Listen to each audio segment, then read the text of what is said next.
Hi friends! So I got a request to do a more in-depth look at my process, inspiration, and breakdown for these illustration time lapses. This is a continuation of the Animal Week Instagram challenge for 2022.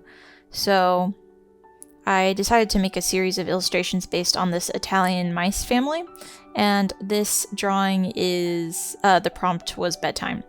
So some of the things I wanted to achieve with this were making sure it was really detailed with a lot of things to look at because it's a kid's room, they're messy, they have lots of toys, it shouldn't be super clean and boring. That's the opposite of what you want in children's books. I tried to match the original colors of the house that I used, but because this is at nighttime, I kind of had to adjust to make the lighting more realistic, and I usually block in those colors with the Maxpack gouache brush. I'll list the specific name in the bio.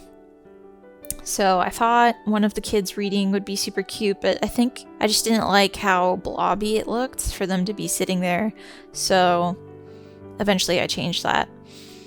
A lot of the inspiration I get for these animal drawings, just comes from my natural love of animals, but also some illustrators that I really like are Rebecca Green.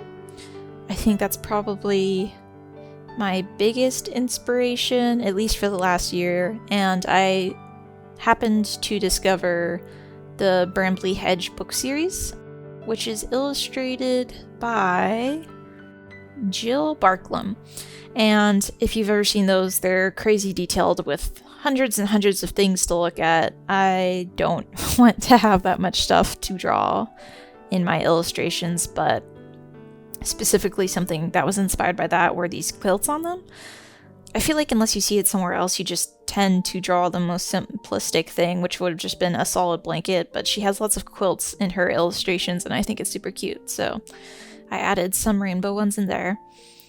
And to do these smaller details, I typically use the 6B brush, but I do have a customized version from Anoosha Syed. She has them on her Patreon, I believe, and it's called the 6B Smooth.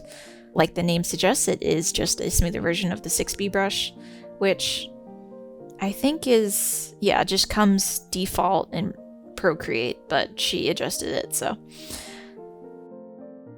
Originally, I was going to have the copy text or like have some storybook text in the image, but I decided that it kind of clashed with the elements on the floor and I did not want to get rid of the rug, so I think by the end I take out the text.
I like to add continuity to my images if they're related, so some elements I added were Ruby, the ladybug, sleeping in her cute pet bed. And then in a bit you're gonna see I added some shells and a drawing of a angry storm cloud, and that's referencing a beach illustration that I did earlier in the series, which should have its own time-lapse up at some point. And most of this image came together relatively quickly, Procreate says I spent 9 hours on it, but I do think there was some TV watching time during that. I am pretty happy with how this turned out. I think I achieved a level of detail that I haven't really had before this challenge. So anyway, please comment down below and let me know if you prefer voiceovers for these time lapses or if you would rather just have nice music in the background. I'm happy to do either. It does seem a little bit repetitive to upload 2 versions, one with and one without, but if you all want it, I will do it. And that about wraps it up for this drawing, so thanks for watching. Bye!